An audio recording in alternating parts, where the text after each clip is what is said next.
Di ba sinabihan ko na kayo na palayuin yung anak nyo sa anak ko para walang gulo? Eh, bakit hindi mo rin sabihan yung anak mo na lumayo siya sa anak namin?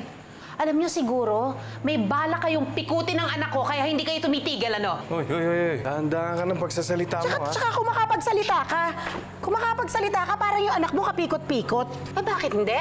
Oo naman, no? Kasi yung anak mo malandi din, kaya ganon.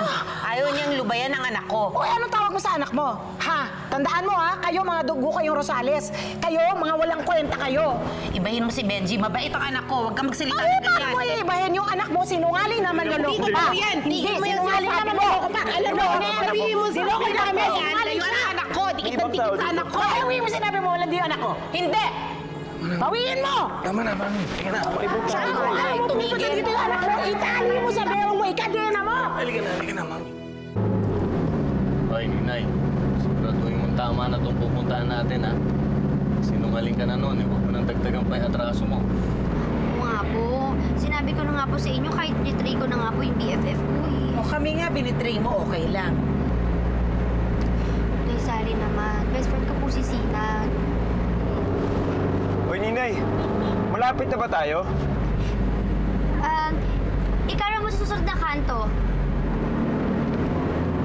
Oo. Huwag mo titig si Sinag. Baka mamaya malaman ni Benji na papunta na tayo. Kung saan na naman tangayin yung anak ko. Oo nga, kailangan matigil na yung kaibangan niya doon sa lalaking yon. Thanks, Meg. I owe you.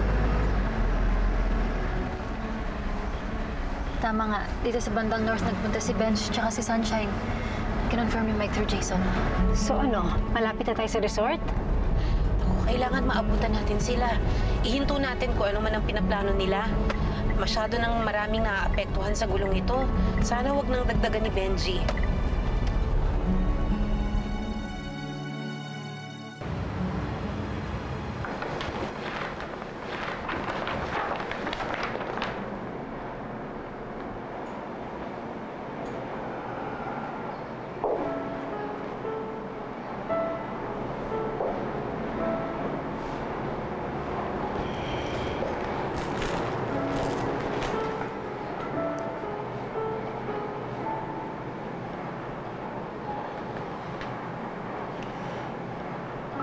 Vicente,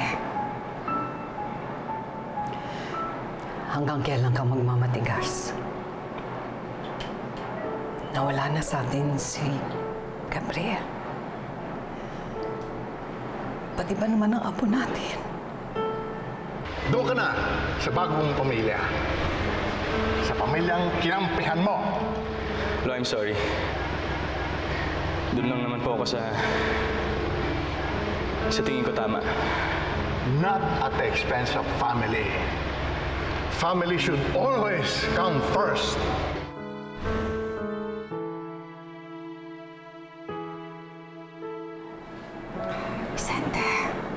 Vicente, mahal mo si Benji. Huwag mo nang pahirapan ang sarili mo.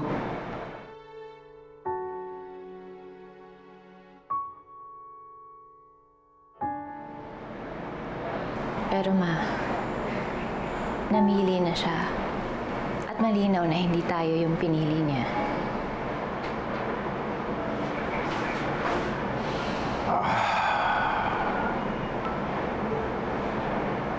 I'm too old for this.